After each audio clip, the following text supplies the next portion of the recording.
অনেকে abstract noun নিয়ে কনফিউশনে থাকে। অ্যাবস্ট্রাক্ট নাউনটা বুঝবো কিভাবে?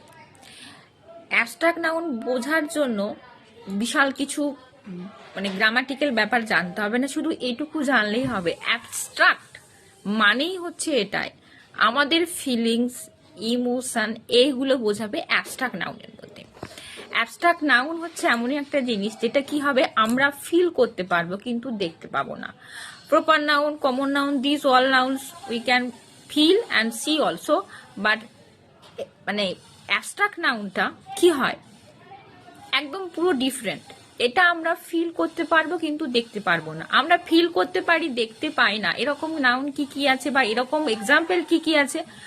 জয়, সরো, আনন্দ, দুঃখ, এইগুলো কি আমরা ফিল করতে পারি, আমরা কি করতে পারি না, আমরা দেখতে পাই না, তাই তো?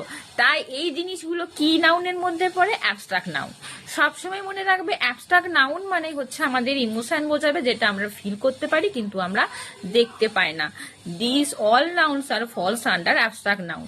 এবারে অ্যাবস্ট্রাক্ট নাউনের যখন এক্সাম্পল দেবে, কোনো কোশ্চেন অ্যান্সারের মধ্যে থাকে অ্যাবস্ট্রাক্ট নাউনটা আইডেন্টিফাই করতে বলে, তখন কিন্তু সবসময় এই ডেফিনেশনটাই মনে রাখবে যে অ্যাবস্ট্রাক্ট নাউন হচ্ছে আমরা ফিল করতে পারি কিন্তু দেখতে পাই না।